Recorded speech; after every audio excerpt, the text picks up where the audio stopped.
Adriana Sohodoleanu and Erelvir Professional challenged us a bit to remember childhood desserts and especially the ones our grandparents used to make. I didn't know both of my grandmothers, only one, and she never made desserts, neither did my mother. But the dessert I remember from my childhood is semolina pudding with milk, which everyone topped with cinnamon and sugar, but I really loved adding apricot jam. Starting from that taste, I thought of creating a dessert that would take me back to childhood, a choux filled with semolina milk cream and an apricot and peach insert. Let's get started, and from today's recipes we'll get about 12 choux, depending on how big or small you make them. We begin with the pâte à choux or choux pastry, for which I put in a pot 100 grams of water, 100 grams of milk, 100 grams of butter, 2 grams of salt and 10 grams of sugar,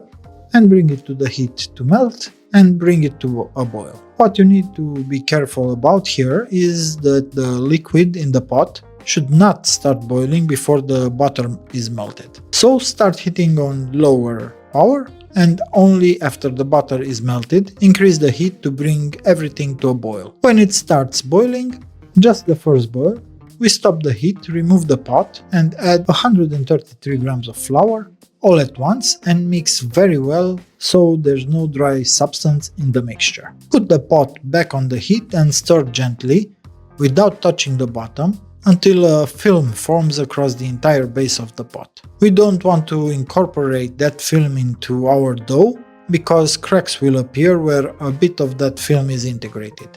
Alternatively, you can use an infrared thermometer to check the dough temperature, which should reach about 73 to 75 Celsius. I find the method with the film at the bottom of the pot easier, so I use that one.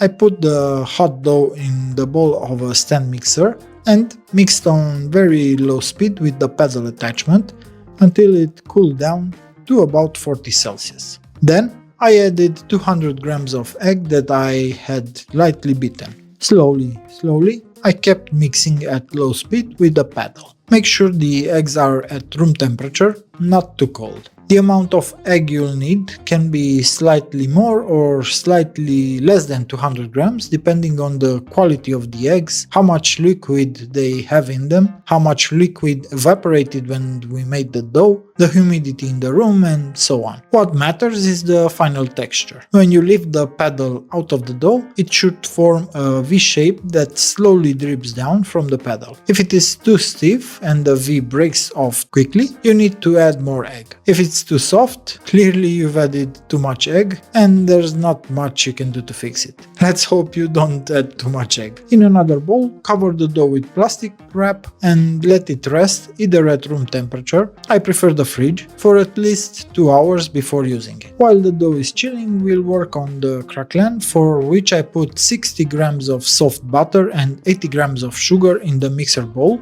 and mix them well. Don't expect this butter to become fluffy, we're only interested in combining the two. Add 80 grams of flour and mix again, starting on low speed and gradually increasing the speed just until all 3 ingredients are incorporated and you get a dough that's more of a paste than an actual dough. Remove the dough and place it between 2 sheets of baking paper, and using a rolling pin I rolled it out into a thin sheet, maximum 2 mm thick, ideally 1 to 2 mm. We don't need more because at this thickness the craquelin looks best. If it's too thick, the choux will look messy. You can simply see the rolling pin's marks, press down, but since the dough is very soft, I often just press and stretch it because it's so soft. After rolling, you need to refrigerate it so it chills and hardens, then cut out shapes you need. For the apricot or peach insert, I put 200 grams of canned peaches or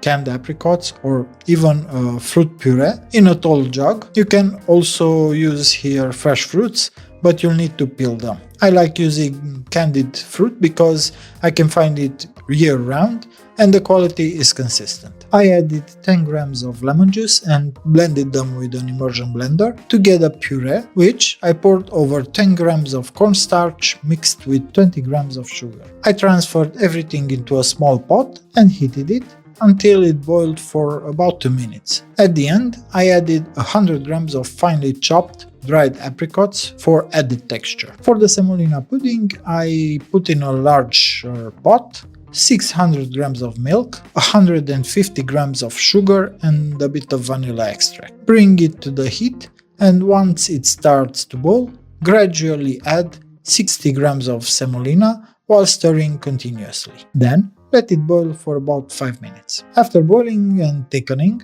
I added 180 grams of very cold butter so it doesn't melt instantly and risk the mixture splitting. Transfer both the semolina cream and the insert to bowls, cover them with plastic wrap in contact, and chill until ready to use. The pâte à choux has rested and chilled in the fridge. Now we'll pipe the choux. I like to use a micro-perforated baking mat. This one's for eclairs, but it's not that important. There are also versions specifically for choux. This kind of mat allows the air to escape from under the choux and helps create a flat, even base. Now you can make the choux as small or as big as you like. I make them so that the base is about 4.5 centimeters in diameter, and I cut the craquelin with a 5.5 centimeter cutter, so 1 centimeter larger than the choux base. Place one of these craquelin discs gently on the top of each choux without pressing, just place it nicely. Bake